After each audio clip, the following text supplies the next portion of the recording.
Hi, my name is Lizzie. I'm an MEN1 patient and welcome to my channel. My video today is called Why I Am Careful with Caffeine or Coffee as an MEN1 patient. So the first thing I will share is what I believe caffeine does in simple terms to my body, why this makes me quite mindful as an MEN1 patient, and how I can consume caffeine or coffee carefully and mindfully so that I get all the benefits without any of the problems.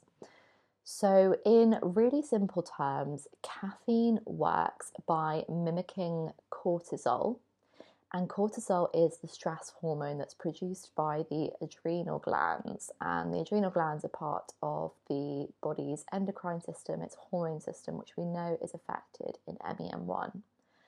So, cortisol, or the stress hormone, is necessary. We need that in our bodies. It rises naturally in the morning to get us up and then should hopefully peter off towards the end of the day. What caffeine does is it mimics this hormone.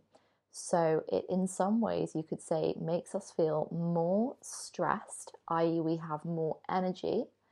And that is why people often feel like they have a caffeine, an energy boost from consuming caffeine. So this is a really simple explanation of how caffeine works. In simple terms, it makes us feel more stressed, and that is actually equivalent to having more energy. So, why does this make me mindful as an MEN1 patient? Well, it's kind of simple. I don't know whether I necessarily want to feel more stressed or anxious on top of the way that I might already be stressed and anxious in the day. Now, don't get me wrong, I actually can really benefit from having a little bit of caffeine here or there, but I think understanding actually how caffeine and coffee works in the body is super important. The reason why is because the more stressed we feel or the more anxious we feel, and that can often be a result of consuming caffeine or too much caffeine, this, in my experience, can worsen MEN1 symptoms. It can compromise the way my immune system functions, which is necessary in MEN1, and it pushes me out of what I know is my healing state, which is being in a rest and digest state. So, caffeine, and definitely too much of it, interrupts all of those. You might ask me, well, what about decaf coffee? So, yes, what decaf coffee does, or decaf teas, what it does is it takes the caffeine, takes the chemical, the drug, I suppose, out of the coffee or the drink or whatever it is. So you're not going to get, or I don't get that like buzz, I don't get that anxious feeling. It's really important to be mindful though that with many decaf coffees, particularly when the caffeine is removed, it has to be replaced by something else. And with a lot of the bog standard coffees out there, the ones that are in high street chains, they use not great chemicals inside the decaf coffee. So be mindful if you are going to drink decaf coffee.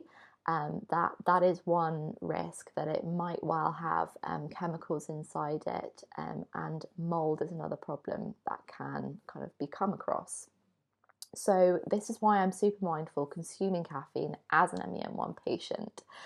However, point number 3, I still do consume caffeine. I'm about to share with you how I make sure that I can do that safely, that I get all the benefits from it without necessarily the problems that come alongside it. So what I do is I consume caffeine or coffee consciously, and that word conscious is super important when it comes to your health in general and to MEN1. When I say consciously, what do I mean? Well, there's a reason why I'm drinking that coffee. For me, I tend to drink caffeine or consume caffeine just before I go to the gym.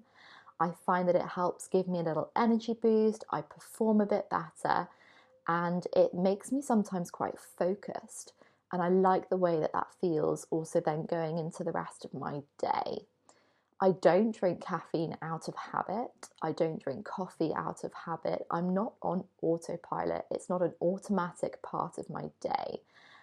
That is what makes it different for me versus a lot of other MEN1 patients out there. So I am very much in control of the caffeine I consume, and it has a purpose in my day rather than just being something automatic. And I would encourage you to apply this to pretty much anything you're putting inside your body as an MEN1 patient. There needs to be a reason and it needs to have a purpose.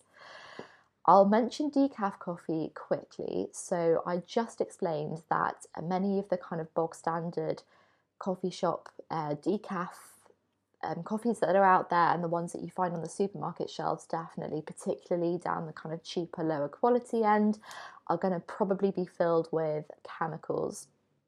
And this isn't really great for the body at all. So when I drink decaf coffee, the one I use at home, it's in my kitchen over there, I go for something which is called the Swiss water decaffeination process. It's one of the oldest decaffeination processes out there, and it's incredibly natural. I will include in the description box below a link to the decaf coffee that I consume, which I know is safe and also delicious. So be mindful that if you want to swap caffeinated coffee with decaf coffee, that you're just making sure that it is a decent quality and not putting nasty chemicals inside your body. Otherwise, what was the point in taking out the caffeine in the first place? So I'll run that through this video again really quickly just to summarize the main points. So again, this is why I am mindful drinking coffee and caffeine as an MEN1 patient. So what caffeine does is it essentially creates a sort of extra stress response, which allows you to feel more energetic, more buzzy, more vibrant, perhaps get more done, perhaps just feel better.